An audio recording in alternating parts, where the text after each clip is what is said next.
কিরে কম নাগার কাকালি ঘরে উঠছিস যে বেড়া শিগগিরি না তোর পিঠে চামড়া তুল দেবো। কি গো তুমি যে বললে তোমার আব্বা খুব ভালো মানুষ আর এখন মারবো মারবো করছে যে। তুমি চুপ করো।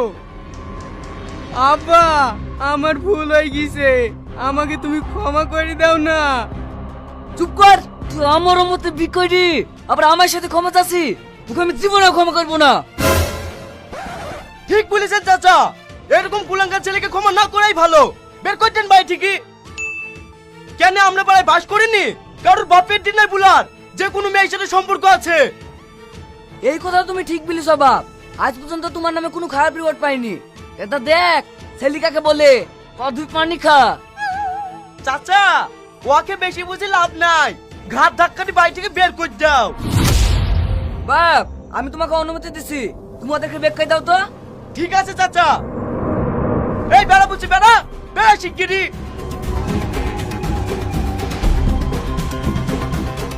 শফিক, এই শফিক। কি ব্যাপার, মা কোথায় ঠিকই ডাকছে? শফিক, এই শফিক ওঠ রে। কি হলো মা?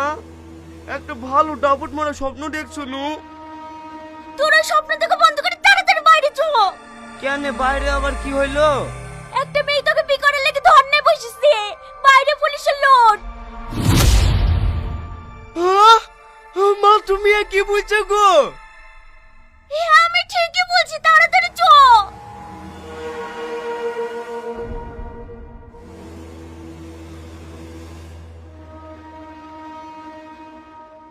ও গো মেয়েটা, তুমি যে ধর্নায় বসেছো, কে তুমি আর তোমার বাড়ি কোথায়?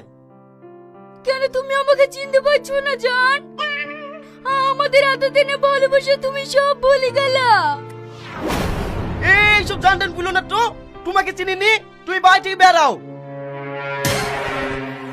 এই ভালোভাবে বলছি, হাতটা ছেড়ে দে। এতদূর মেয়েটাকে ভালোবেসি, আজ বিকরা ভয়ে মেয়েটাকে নাচে না ভান করছি না।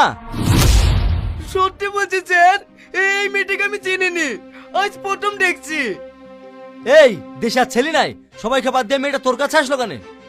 কাকে বুঝাচ্ছেন স্যার? এসব বাপ মায়ের আদরে বাদর তৈরি হয়ে গেছে। ঘাট ধরে বিটা দিয়ে দেন, শিক্ষা পেয়ে যাবে। ভাবি তুমি চুপ করো তো। সত্যি বলছি স্যার, আমি এই মেয়েটাকে চিনিনি। ভাবি তুমি বাড়ি থেকে বেরিয়ে যাও তো, সবসময় উল্টো পাল্টা কথা বলা। স্যার আমি সত্যি বলছি, এই মেয়েটাকে আমি চিনিনি। এই তুই চিনিস নি না? এমনিতে আমার মান সম্মান সব খালি, তুই আর মিথ্যে কথা বলিস নি। আব্বা